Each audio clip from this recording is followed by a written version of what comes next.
नमस्ते। कदम दर कदम, आज अगला कदम।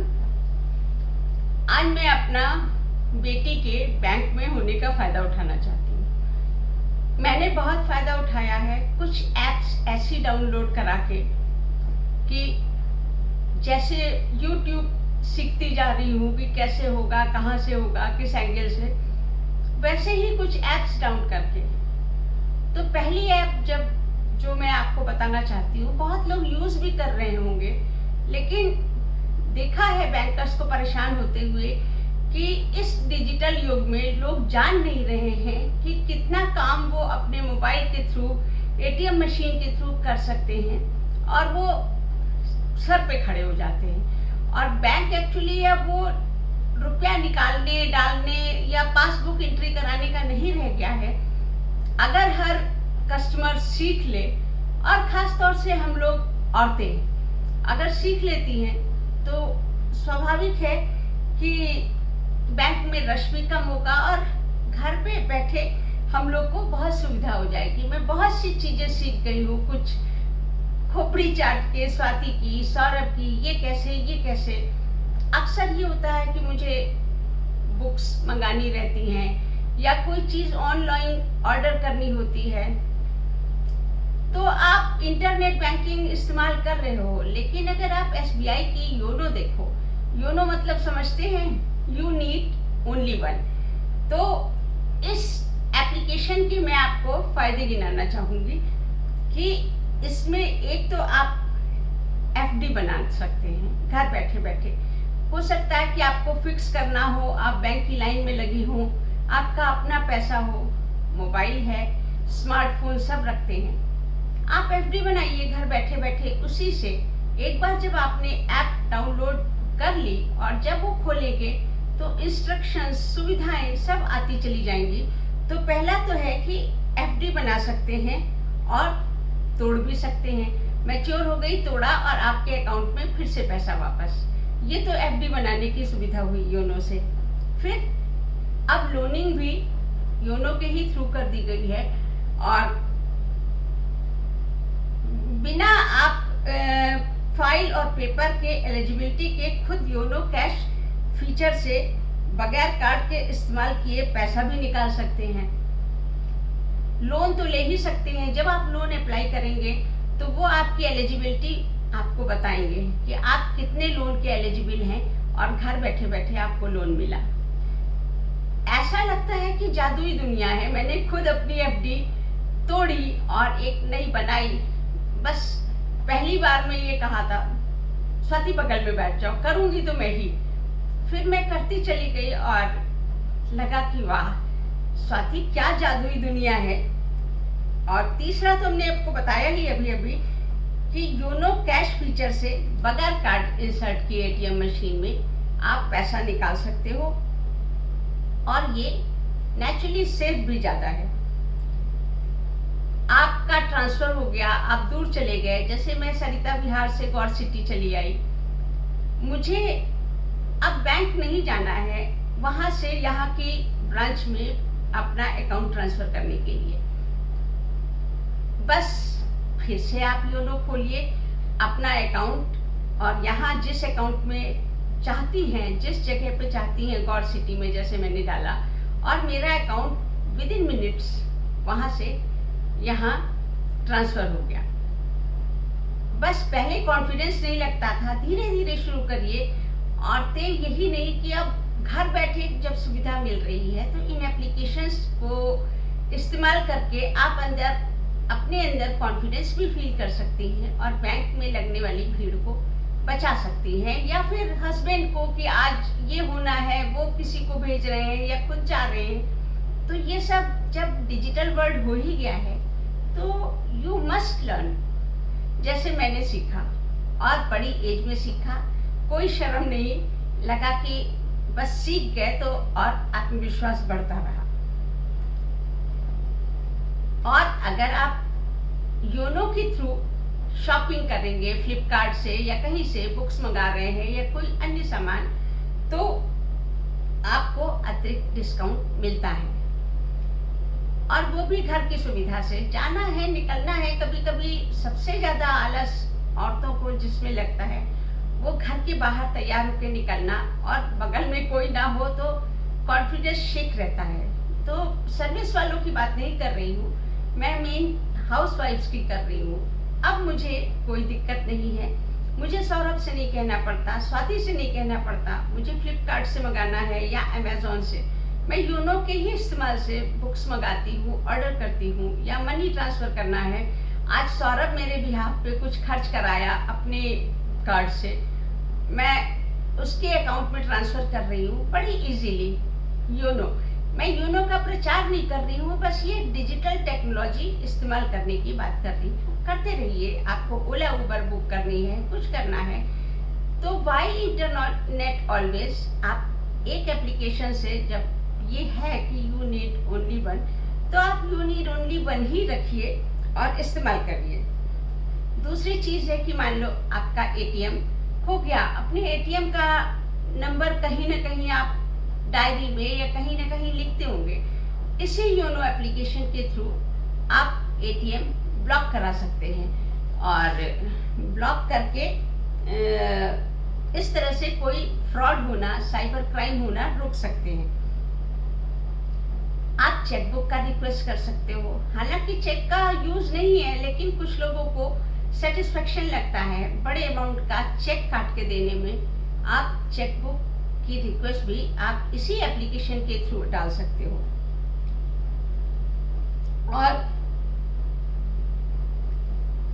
योनो वियरेबल्स में जाकर एसबीआई पेमेंट वॉच ऑर्डर कर सकते हैं। एसबीआई पेमेंट वॉच क्या है? अभी तो लिमिट कम रखी गई है, एक नई घड़ी निकाली है, एसबीआई से कोलैबोरेशन है और उस वॉच को आप पहने हुए हैं, 2000 तक के छोटे अमाउंट कहीं गए हैं, छोटी शॉपिंग किया है, तो उस घड़ी से ही वाईफाई से कनेक्टेड रहती है, आप उसको इस्तेमाल कर सकते हैं। तो ये वॉच कहाँ मिलेगी? ये आपको एसबीआई से मिलेगी।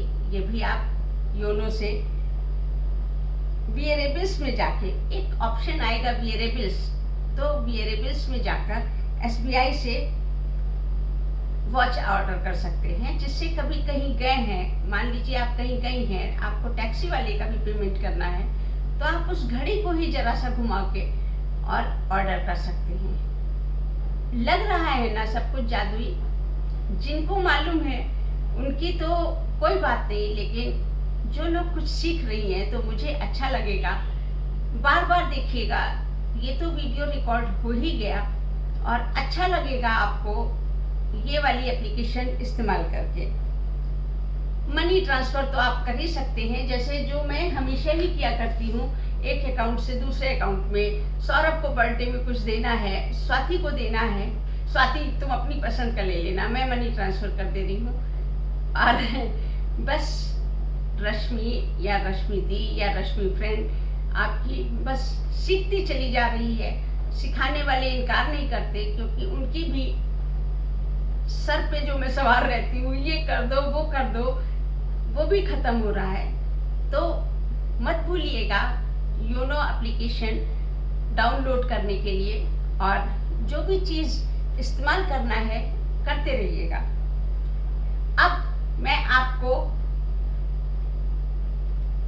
अपनी 2 रचनाएं सुनाती हूँ। अभी सार्थक ग्रुप में प्रतियोगिता हुई थी लकीर के फकीर पे, कविता और कहानी। तो वो मैंने जो वहाँ भेजी थी, वो रिकॉर्ड के पर्पज से मैं आपको सुनाती हूँ। पहले मैं शीर्षक बताती हूँ, आपको भी अच्छा लगेगा। वैक्सीनेटेड फकीर। लकीर के फकीर कभी सही को गलत और गलत को गलत ना कह पाएंगे। लकीर के फकीर कभी सही को सही और गलत को गलत न कह पाएंगे। आंखों पर चढ़ा तारीफ का चश्मा कभी न उतार पाएंगे। ये वैक्सीनेटेड हैं, पहुंचा दिया गया है वायरस शरीर में। ये वैक्सीनेटेड हैं, पहुंचा दिया गया है वायरस शरीर में, ले चुका है विशाल आकार। भला उससे अलग कैसे सोच पाएंगे। और ये दैत्याकार हो चुका वायरस रावण है, जो फकीर के वेश में अब आप ये देखिए कि लकीर के फकीर मेरे दिमाग ने क्या सोचा कि कहाँ से ओरिजिनेट हुआ होगा। रावण का आपको याद है कि लक्ष्मण ने एक रेखा खींची थी और रावण लकीर के उस पार से भिखारी बनके, फकीर बनके भिक्षा मांग रहा था।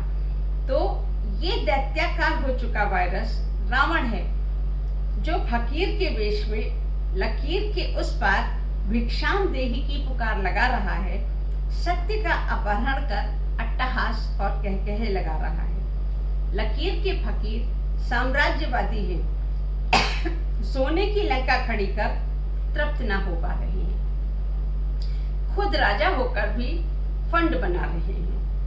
कितने राम कितने विभीषण इनके कोप का है शिकार, और लंकाधिपति भी कटोरा लिए लंका की सुरक्षा के लिए हाथ जोड़ संत के भेष में साम दाम दंड भेद को अपना योजनाएं बना रहे हैं। और लकीर के दूसरी ओर दिग्भ्रमित सीता तरस खा लकीर के पार जा रही है, अच्छी खासी सजा पा रही है, स्वर्ण महल की नींव को और मजबूत बना रही है। ये एक ओरिजिनल था प्रयास लकीर के फकीर पर लिखने का। तो ये तो मेरी थी कविता, और लकीर के फकीर पे मैंने एक हास्य कहानी लिखी, तो ये भी उसी विषय पर है। तो लकीर का फकीर फिर द्वार पर खड़ा था, भावनाओं की पुतली समझाता सीता को, राम और देवर को बाहर जाता देख चुका था। कौन? वही भिक्षाम देही वाला। लकीर का फकीर फिर इस द्वार पर खड़ा था, भावनाओं की पुतली समझाता सीता को, राम और देवर को बाहर जाता देख चुका था। मन ही मन भिक्षाम देही दोहरा रहा था, घंटी पर हाथ टिका था, यानी कोई भिक्षुक के वेश में कोई दुष्ट, कोई रावण सीता की घंटी इसलिए बजा रहा था कि अभी सीता बाहर निकलेगी और पुरुष है नहीं घर में कोई। लकीर का फकीर देवर भी लकीर का फकीर था, बस इंस्ट्रक्शंस देके चला गया था। लकीर का फकीर देवर भाभी को किसी अजनबी के लिए द्वार न खोलने की 10 हिदायतें देकर भाई के मोबाइल को उसे बाजार में सौंपने जा रहा था। भाभी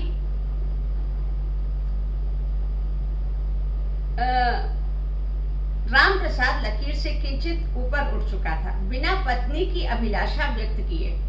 अब वो जो राम प्रसाद था, उसका सीता का हस्बैंड, मैं उस पर भी अभी बताती हूँ आपको। बिना पत्नी की अभिलाषा व्यक्त किए सीता की आंखों में किसी स्वर्ण हार को देख उभरी चमक को ध्यान में रख उसको सरप्राइज देने हेतु स्वर्ण कार के यहाँ गया हुआ था, पर मोबाइल घर पर भूल गया था। उस पे OTP आना था, पर मोबाइल घर पर भूल गया था राम प्रसाद, उस पे OTP आना था। सीता का जन्मदिन नजदीक था, पर हाय रे नारी को अपना समझने की प्रवृत्ति। पड़ोसी रावण की कुदृष्टि को सीता अनेकों बार पढ़ चुकी थी। पड़ोसी रावण की कुदृष्टि को सीता अनेक बार पढ़ चुकी थी। घंटी की कर्कश आवाज और देवर की चेतावनी को अनसुना कर मन ही मन कुछ निश्चय कर सीता दरवाजा खोल चुकी थी। रावण सीता के इस बदले रूप को देखकर हैरान था। जींस शर्ट में सीता कॉलर्स लगाए, हे प्रभु! पर एक अश्लील मुस्कान चेहरे के पर लिए हैंडशेक के लिए बढ़े रावण के हाथ को सीता मजबूती से थाम चुकी थी। कराटे एक्सपर्ट सीता के तेवर को समझने से पूर्व ही रावण मुंह के बल धराशायी था। तो ये तो थी सीता और राम नाम लेकर कथा। कुछ ऑब्जेक्शन उठे कि आपने हम लोग के आराध्य देव का, राम का, सीता का नाम का हास्यास्पद वर्णन कर दिया। मुझे नहीं लगा था, इसीलिए शायद मैंने राम को राम प्रसाद कर दिया था। और क्या कहूँ नाम रखने पर कि राम और सीता जहाँ हम लोग श्रद्धा से लेते हैं, वहाँ गांव में अक्सर राम नाम जैसे राम प्रसाद और दया राम और बहुत से राम के प्रीफिक्स या सफिक्स के साथ नाम बना करते हैं, इसलिए कि उठते बैठते सोते जागते प्रभु का नाम निकलता रहे। वो प्रभु दूसरे थे।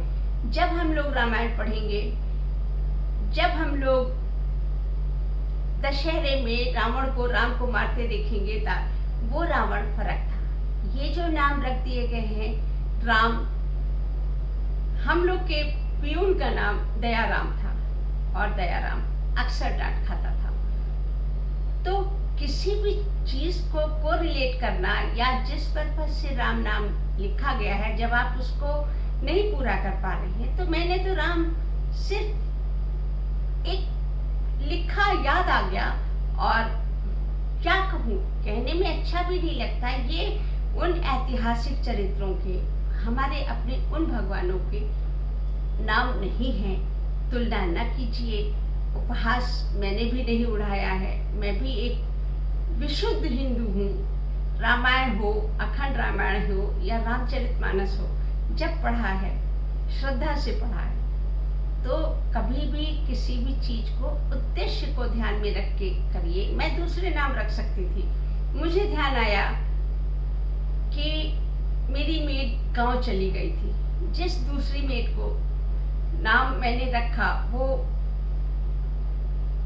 सीता नाम की मेड थी और बर्तन झाड़ू पोछा करने के अलावा वो हमारी सोसाइटी में, हमारे ब्लॉक में पूरी सीढ़ियों के झाड़ू, जाले, टॉयलेट साफ करना सब करती थी। किसी ने नाम रखा होगा तो देवी समझ के तो ना रखा होगा। और ना ही मेरा उपहास मैं चेंज कर देती, लेकिन उन हजारों लाखों रामों का क्या और उन हजारों सीताओं का क्या। तो नाम जब भी कोई रखता है उसका उद्देश्य फर्क होता है और ये वो राम नहीं होते। कितने मोहम्मद साहब होते हैं, उनके पूज्य हैं, उनके इस्लाम में वो है, लेकिन हर नाम के आगे जो मोहम्मद लिखा रहता है तो कितने मोहम्मद तिरस्कार पाते होंगे। मेरी यही हाथ जोड़ के गुजारिश है, दोनों को मत जोड़िए। हम लोग सब अपने अपने धर्मों के बीच पल के बड़े हुए हैं और सम्मान करते हैं, लेकिन इंसान का भी सम्मान करते हैं। बस ये मेरी थी एक लघु कथा और एक कविता लकीर के फकीर पर।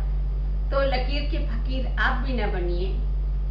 हमेशा लेखक ने क्या नाम रख दिया है, या वो अगर आप उसको जानते हैं तो वो जानते हैं कि वो अपने देवी देवताओं को कभी अपमानित नहीं करेगी। अगर बुरा लगा हो तो क्षमा प्रार्थी हूँ और बस करती हूँ। अगली बार योनो नहीं, फिर किसी जानकारीपूर्ण विषय को लेकर आपके समक्ष उपस्थित रहूंगी। और राम राम, जय सिया राम।